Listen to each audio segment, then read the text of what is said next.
All right. Well, good morning, everyone. Thanks for joining us for another real estate backstory. My name is Alan Richardson. I'm the managing broker at Maximum Realty and Realtor Partners. My name is Richardson. I'm the compliance broker for Maximum One Realty and Realtor Partners. And we're your host for our weekly edition of the real estate backstory. Now, I hope you guys had a wonderful Christmas. It was a blessing for us as well. And so, we're coming out, and this is going to be our last official backstory for the year. I know. 2021. So we will, it's time for that new joke, like, hey, see you next year. So anyway. All right, cheesy. Yeah, and that's kind of all I got. So want to kind of start off with, there was a new study that came out and it said, how do you get a yes when you're asking for more business? And we in the real estate industry, that's how we get business. We ask for business and we engage clients. Excuse me. So there was a new study from Cornell University, and they went through and said, how are folks getting the most responses? Right. And so they said that overall that video is 86% better. Video and audio requests are 86% better than email and text. And so what that means is that Zooming like this and even phone calls are better than text messages and email. Now, that's not a huge surprise, I don't think. I mean, text is convenient when you want to relay a message, but as far as, face-to-face, so to speak, still video. And well, video beats the phone, but phone beats text and email already. Absolutely. Now, guess what the number one is? In person. In person is hands down better. Let's see, 67% more effective than audio video is in person. And so that's like 150% better than text and email. So a lot of times it's very easy. We take the easy way out when we talk about, text our clients, email our clients. Yes, those are things that we need to do. But when you look at how that really works on the effective scale, it's a little bit different when you look at what are those results? Because a lot of times we choose to replace what we would call prospecting, face-to-face, in person, actually talking to clients. That requires a lot more effort and a lot more energy on our part than just sending an email or shooting a text message, that kind of stuff. That's about as easy as it comes. Well, guess what? Those rewards are kind of based on that as well. You're going to find that more people say yes. You're going to grow more clients. And that kind of leads to something that we've taught for years, and that is lead with the appointment. Anytime that you're engaging with your clients, one of the best things you can do is try and lead with the appointment. When can we meet? Can I come to you? Can you come by my office? Hey, let's swing by. Can I see you at Starbucks? Let's go to this house. Given limited options. Yep. So. Oh yeah. I mean, to do it in person. Yep. Exactly. All right. I want to share with you some of the some new information that came out. And so these are now this is one of those where you kind of got to read into a little bit. So for the first time in like a long time, the new results came out for what are the highest traffic sites in the world, and TikTok beat Google. So TikTok just beat Google at the internet. That's like a big deal. And for a lot of us in the real estate space, we've kind of treated TikTok kind of like, well, whatever. Yeah, no one's really looking at TikTok. It's for entertainment only. And it is. Don't get me wrong, it is. We watch it a lot. Okay. Me and like everybody else. So, is TikTok something that we need to be looking at engaging more in the real estate space? Right now, TikTok beat Google. And so you have viewing. Not necessarily in selling. Yeah. Okay. Yeah, but just in the amount of traffic going to those sites, TikTok is over Google. Now, if you put Google owns YouTube, and so if you put those two together, then Google is bigger. But by and large, this is the first time that anybody's really knocked Google off that number one spot in there. You'll see that Apple.com is still really strong. Amazon is basically in the same place. Netflix moved down a little bit, which is really surprising when you look at the amount of streaming that's going on out there. And then we have YouTube, then Twitter, and then WhatsApp made the list this year. Instagram, which is kind of surprising, actually moved off the top 10 for like the first time in like the last 5 And years. we have agent that does nothing but Instagram advertisement. So I'm not knocking Instagram at all by any means. I'm not saying you shouldn't be doing it. I'm just saying that look, there is a lot of things going on the, out on the interwebs, and how can we be effective? And knowing that TikTok is one of those things, might be time to really look at incorporating that into your marketing strategies. I understand you can't go on TikTok and do a very bland business. Well, you can, just won't get the video. It won't You get just views, won't right? get the views. Yeah. So you got to be very creative when you use TikTok. But you can also like if you're not funny, then be informative, be educational. You can still do that, but it's still going to have to be short. It has to sweet. be memorable. Yeah. Let's put it this way. All right. We want to now at the same time, while we're talking about Google, this is, what we like to share with you. These are the most common search terms used by buyers and sellers out there. And so if you're doing any kind of social media marketing, if you're doing any kind of keyword searches, if you're trying to use keywords and to be able to reach and engage with buyers and sellers, this is what they're searching for when they go to the Googler. So, out there, luxury homes for sale, affordable homes for sale, first time buyer, home with pool, tiny home for sale. Those are really big ones. And so, what we wanted to share is that, what are home buyers searching for on Google? This is really valuable information to be able to, should you be making a post on social media that, that talks about some of these key points, like out there, a really popular term is houses for sale near me. 48%. And using that is that's a huge number. Some of these are not in order, by the way. So like luxury homes for sale is actually a pretty low number comparatively. It went down last year by 19%. Yeah, but homes for sale near me, that's like the biggest number. I mean, the highest number out there. How much house can I afford? Another really popular term out there. But we also have folks that are looking for like foreclosures. Now, there aren't very many foreclosures, and that's partly because if you have a home, it's probably appreciated in value, so you have equity. But do we need to be talking to folks about that? Absolutely. Now, those are what our buyers are looking for. What are our sellers out there looking for? And so they're looking for refis, of course, buying second homes. How much does it cost to build a home? That one is a really popular term out there that is getting more and more expensive. Home flipping, how much is my home worth is a really popular term. People want to know. And then a lot of stuff dealing with home improvements. And a lot of those home improvements deal with getting the home ready to sell as well. Correct. Kind of thing. So how do you plan a wall? I mean, how do you paint a wall? How do you paint furniture? How do you do this, that kind of thing? So these are all really cool search terms. By the way, if you want anyone, shoot me an email or text, and I'll be glad to share any of these slides with you guys. I know it kind of goes fast on video here, but you can definitely get that out there. This is the holiday season, and we are very, very thankful. At the same time, it also is a call for us to try and be more diligent about our safety.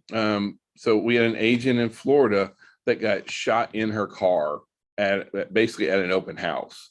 And so they had a tenant that was disgruntled that had gotten displaced, and the agent was sitting in her car in the driveway, and this man came up and shot her, kind of thing, and basically ambushed her, thinking she was the seller, actually, kind of thing. Not that makes it okay. But listen, we need to be diligent. We need to be smart about what's happening out there.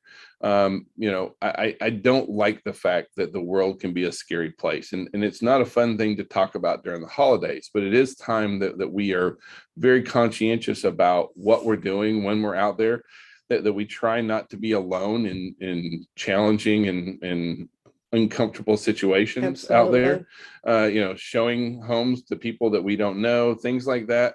That's a really dangerous thing. And let's just be real honest about it. Open houses, do you want to be in an open house where you don't know who's coming in and you're the only person there? We have to pay attention. We just have to pay attention to our safety. It's not, I don't like that this is the world we live in, but let's face it, it really is kind of, if you're not in a property management company or position, please get the landlord to do this, because, you never know what kind of tenant they are, because obviously these tenants are desperate when they're being evicted. Yeah. So, unfortunately, in a normal circumstances, client won't do something of this extreme, but when you're back in the corner, But you got to be smart. Right. And so that's all we're trying to like be smart about this. Now, for Christmas, the mortgage rates dropped. It dropped to 3.05. Now, this is really just a seasonal thing, because even things like interest rates are driven by market demand. So week of Christmas, not as much demand, supply increases. When there's more supply than there is demand, prices drop. Kind of how it works, even on mortgages, kind of thing. So now we are seeing some price growth decelerate. It is nice to kind of see it trending in the direction that we feel it needs to be. We just don't feel that double not that digit. we ever want a hard decelerate, to take that back. Okay. What we're saying is that it's good to have the inflation within certain limits. Otherwise, the home affordability is going to not. Well, that's where we run the risk of Right. having a housing bubble, is when if we keep having double digit price increases without some moderation, then we will get into that housing bubble. We will get into needing to have a market correction kind of thing. So so we are starting to see a slight deceleration, which is what we want and need. We can't keep double digit price growth going. Now, if you look right here, this is what Redfin's price growth for next year is about 3%. We think it's going to be in that 3 to 5% range.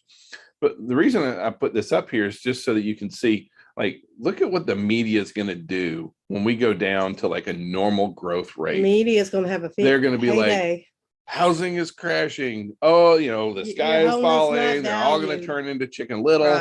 Right. So we got to be ready for that, because that is going to, anytime that even if you look at that price decrease that we had, here coming in, through the winter, they'll be like, sales are down 7%. Okay. Yes, it's still up huge from where we have been, kind of thing. So be looking for those trends, and also be looking to keep your head screwed on straight. Don't let the media freak you out on that. Now, how did we actually end up the year is a really good question, kind of thing. And so we went and pulled all the data, and so we pulled the data from basically 2021. And so how do we end up 2021? Since this is our last backstory for the year, we figured we kind of end up with where we ended up for the year. Now, these are national numbers, kind of thing. And so first thing is that overall home sale prices were up 15% from 2020. And that's what we meant by we can't maintain that 15% incline. Yeah, no one's making 15% more than they did last year. We see that 3 to 5% range over the next year being a very realistic number. We know the interest rates are going to be rising. That will be reducing our sales to a certain extent. So, volume is still really, really heavy. I don't mean this is a negative, but this is how we're finishing up the year, is about 15% up. Pending sales are up about 0.1% from 2020 and up about 50% from 2019. And what this means is we had more sales last year than sales were up 50% last year. And then we matched last year, basically, is where we came in. So, that shows that there's still a lot of demand going on out there. New listings of homes is down 9% from 2020. However, it is up 11% from 2019. So this is a mixed bag here. You can kind of see what the trends have been running. You can see where the coronavirus first hit when in that blue line, when that drop is there. And so we are going through seasonal drops and declines for this time of year. By the way, we are fixing to start going right back up. So we need to be ready for January.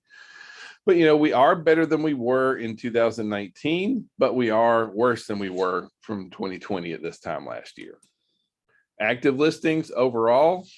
Okay, this one's tough because our total listings is down. Right. So in 2020, they were down 26%. And then we're down 45% from where we were in 2019. And so That's a tough one right there, and that's where a lot of our buyers are having such a challenge right now. We know it's all about listings. We need more listings, Correct. and so inventory, and so this is why even with rising interest rates, we still have so much demand, and we have so little housing available that it really can't go anything but continue to move Correct. solidly. So we finished the year with 41% of our pending sales under contract within 2 weeks. And so this is more of a information for listing agents. Like if you're not under contract in a couple of weeks, why? Like it's probably price. It's probably you. Well, I don't mean to price be or mean. condition of the house, because even though the house may be within what neighborhood range is, but if there's a $50,000 worth of deferred maintenances, yeah, that's going to make a difference. Well, and the thing is that that's just a benchmark. If you're not under contract within 2 weeks, there's probably a reason, and you should be searching for that reason out there. About a third of our listings are under contract within a week, and those are going to be our hot properties. But still, we're seeing a third of our properties under contract within a week. Now, what does that mean for buyers? That means that, well, first of all, it means that there's a lot of activity for good priced, well-maintained properties out there. There really are, and they're going fast. They're still going fast, not as fast as they were, but still going fast. Days on market are you can see that our days on market are trending up a little bit, up, and not that this is a tough one. Like, do you call that good or do you call that bad? Well, it's still less than what 2020 average is, which was 33. Right now we're at 21 days on the average nationally. Right, and then but that was 33 last year. It was 50 days almost in 2019. So we've got a lot of ways to go here before we start moving into a normal flat market. Right now, about 42% of all the homes sold above list price. So, and I think the majority of those happened during the summer. You can see what that summer swing was for us, kind of thing. But still, we're ending up pretty heavy where, and I do think that that's going to start tapering off and leveling off as we move into the rest. And that's because all the housings and prices actually max out during the summer. And so, the appraiser is just not going to support any more steady incline on the property at this point. And, same with the sale to list price ratio. We're running at about 100% right now, which is, I mean, you can see that that's the highest pretty much we've ever seen in years. Ever, basically.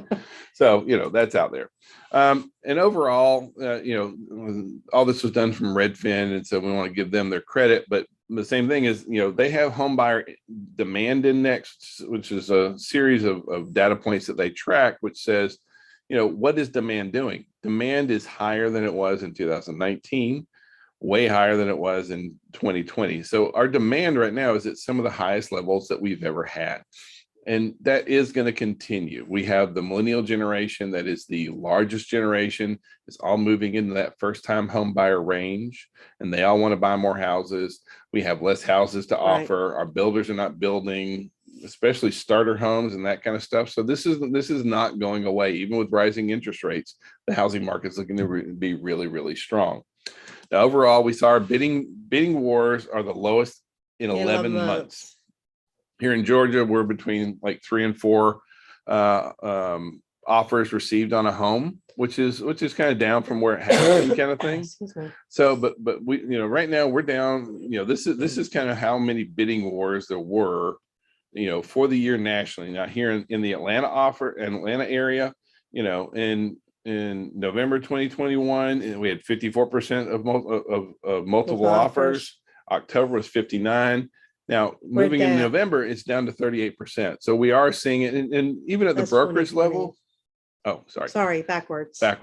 But we are seeing less offers. Well, if you look at October, it's almost 60%. In November, we're at 54%. So So what are buyers doing in this scenario? Because we're seeing that NAR polled a bunch of buyers in the spring, and then they also polled them later this year and said, okay, what are you going to do about this competition? And we need to understand that as real estate professionals, that this is what our buyers are planning. How, you know, like we're going, like, this is the reality of where we are.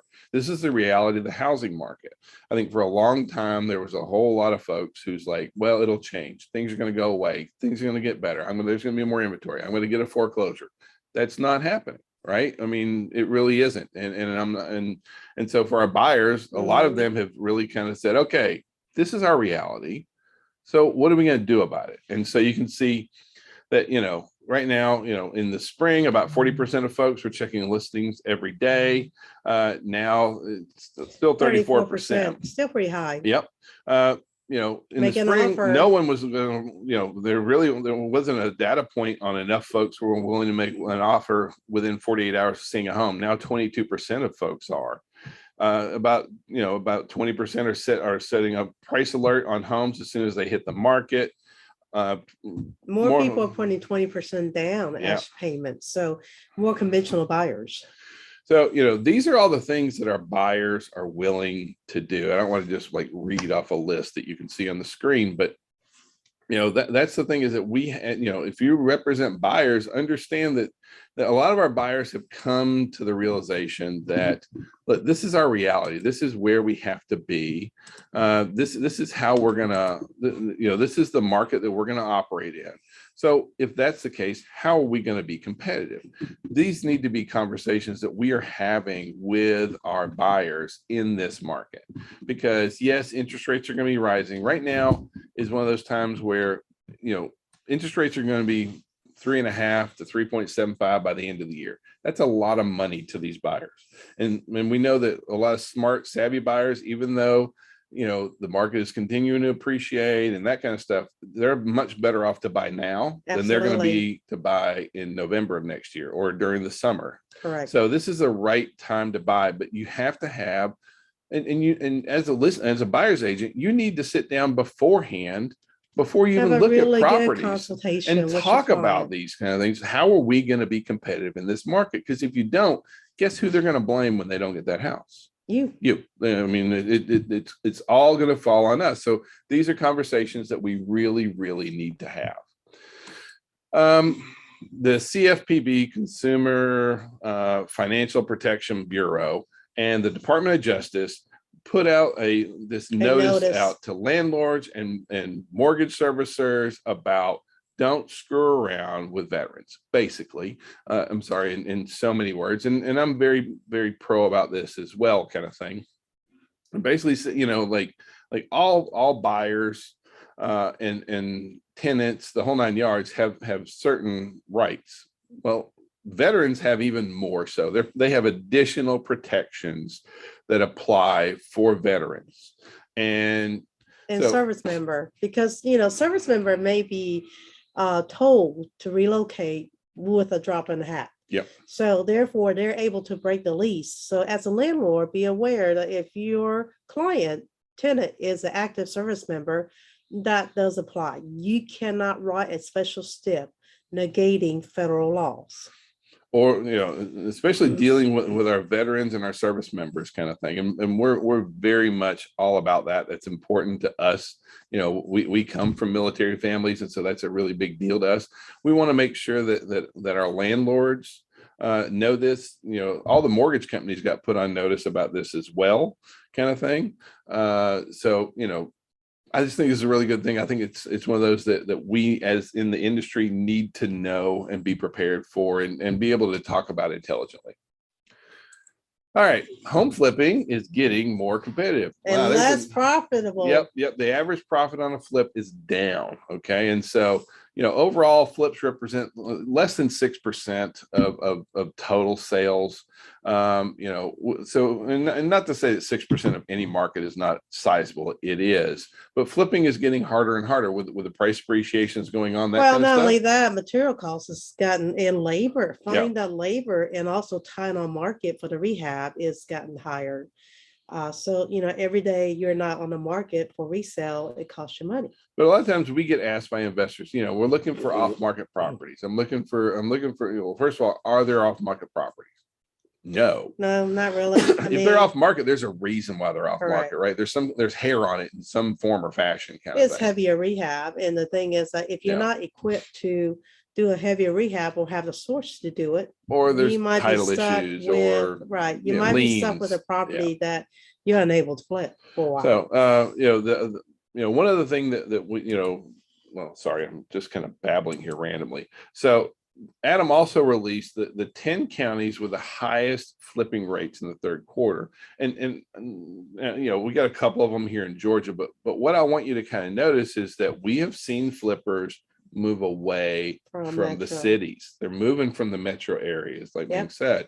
They're kind of going, this is in the suburbs and even in rural areas. If you look at like in Georgia, Lumpkin and Fannin counties, not that they're itty bitty, but they're not the metro area. It's not DeKalb and Fulton kind of thing that you would where you might think that. So we're seeing where flippers are going to where the inventory is. And so if you do represent investors and flippers, we're seeing a larger increase of flippers in the burbs and in the rural areas than we've ever seen. And that's kind of following in on the national level as well. Correct.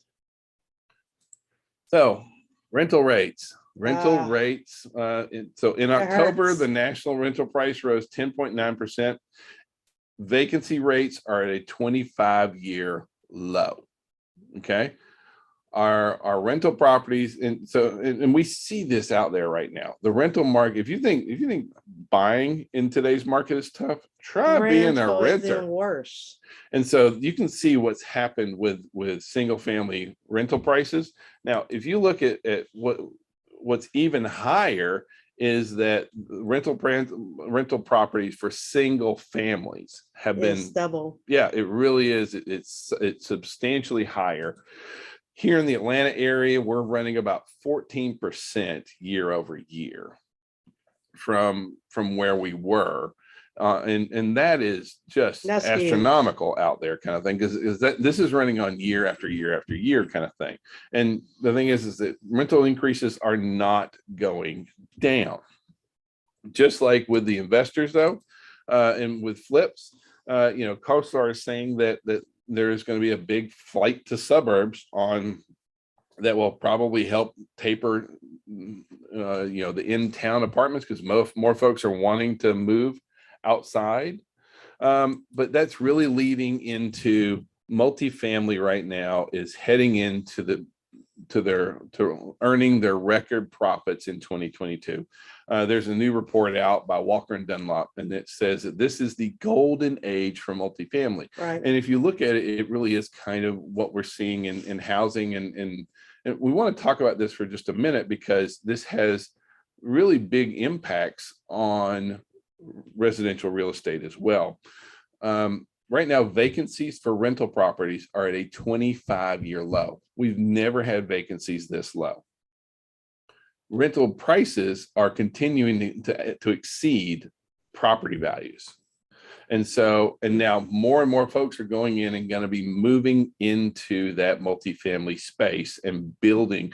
We're seeing a ton of construction in multifamily, which scares me to a certain extent, because we don't want, like if you really care about a community and you really care about people, then you want them to be homeowners, wealthy. When you have multifamily, then that becomes a rental town. Well, in multifamily, I mean, who's pocketing that wealth? The investor. The investor is. And so do I knock that? No, we're investors. We understand that. But if you really care about communities, then you want that we are helping to create more homeowners. Rental rates are going to be continuing to increase over the course of the next year. Yep. Now, at some point, they're going to overbuild that, but we're probably a year or two from them being able to where we start seeing rental rates moving in a negative direction. So over the next couple of years, it's going to continue to keep driving that. That's going to make housing more desirable. It's going to make owning more desirable, because the rental rate increases are going to continue. The rental rates that we're seeing, is not going to increase. Yeah. And so it really is a big, big deal that we truly should be trying to help our buyers really understand what this is like, the idea of moving on. Yep. So, sorry. I was nudged that I need to move farther. All right. So this week we have a Ming is going to be teaching guard contract changes in our Fayetteville office, and she's going to be teaching virtually for the Fayette Board of Realtors as well. And so that's Tuesday, tomorrow, 9:30 to 12:30. Anything you want to tell them about it? Just make sure that you look for it and attend. We'd love to see you. We will be closed for half a day on New Year's Eve. Yep. So hopefully y'all have a great Christmas and Happy New Year's. Yeah, and hope you guys have a wonderful New Year and a wonderful last week. If we can be of any service, please call, text, smoke signals. And right now, also before we go, it'll be a great time for you to touch bases with your lender and do a buyer seminar. Yeah. And so you can educate the buyer on what the market's doing as well as the lenders. Yeah. All right. All right. Start a new year. Have a great Monday.